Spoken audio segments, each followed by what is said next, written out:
નમસ્કાર my YouTube family, હું જયશ્રી મોદી. આજે આપણે બનાવવા જઈ રહ્યા છીએ રાજમા પ્રોટીનથી ભરપૂર હોય છે, તેથી બાળકોને ખાવા માટે બહુ સારા હોય છે. તો આપણે ચલો રાજમાની સબ્જી બનાવીએ.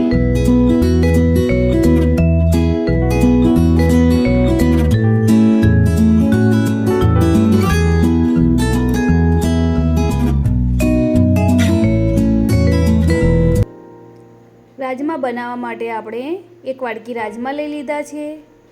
તેને આપણે પાણી નાખીને બરાબર ધોઈ નાખીએ. હવે મિત્રો, આપણે આ રાજમા ધોવાઈ ગયા છે, તેને ઓવરનાઇટ માટે આપણે પડ્યા રાખવાના છે. મિત્રો, હવે આપણે આ બીજા દિવસે રાજમાને આપણે બાફા લઈ લઈએ છીએ અને તેનામાં મીઠું નાખી અને ગેસ ચાલુ કરી દઈએ.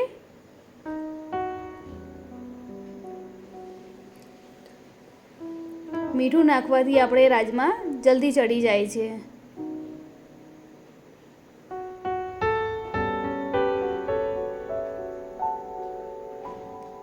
મિત્રો, આપણે ટમેટા, ડુંગળી, મરચાં, આદું અને લસણ લઈ લીધા છે. હવે આપણે મરચાં, આદું અને લસણની પેસ્ટ તૈયાર કરવાની છે. તેના માટે આપણે તેને ખલમાં કૂટી નાખીએ. મિત્રો, હવે આપણે પેસ્ટ તૈયાર થઈ ગઈ છે, તો તેને આપણે એક ડીશમાં કાઢી દઈએ.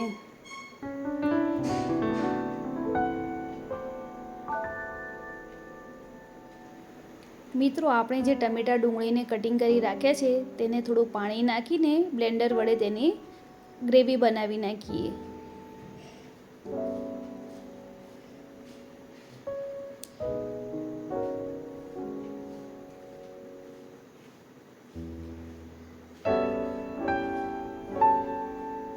મિત્રો, હવે આપણે આ ગ્રેવી બનીને તૈયાર થઈ ગઈ છે.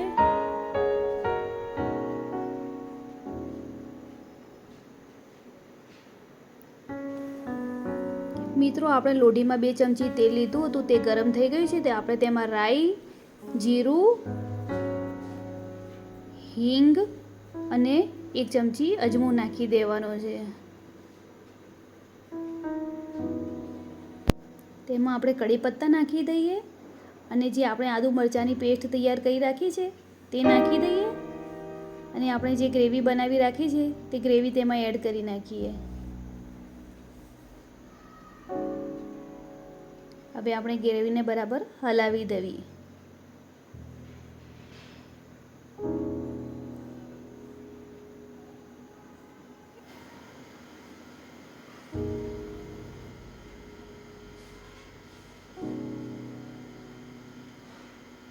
આપણે 1 ચમચી હળદર નાખી દઈએ.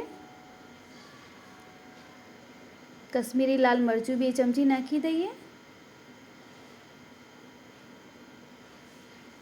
1 ચમચી ધાણા જીરું પાવડર નાખી દઈએ.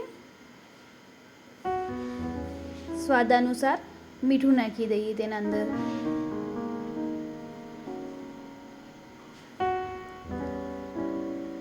આપણે બટાકું જે એક મેં બાફીને રાખેલું છે તેને છોલીને મેં ક્રશ કરી નાખ્યું છે, હાથ વડે દબાવી નાખ્યું છે. તેના અંદર બટાકું એડ કરી દઈએ. બટાકાથી આપણે ગ્રેવી થીક બનશે, તેનો જાડો રસો થશે. આપણે ગરમ મસાલો નાખી દઈએ અને આપણે તેલ બરાબર છૂટું પડવા દઈએ. મિત્રો, આપણે તે ગ્રેવીમાં તેલ બરાબર છૂટું પડી ગયું છે. હવે આપણે તેના અંદર રાજમાને એડ કરી નાખીએ.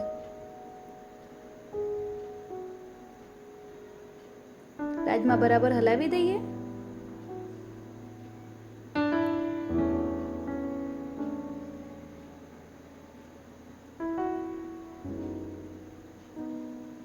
રાજમામાં આપણે અડધો ગ્લાસ પાણી નાખીને બરાબર ઉકળવા દઈએ તેને.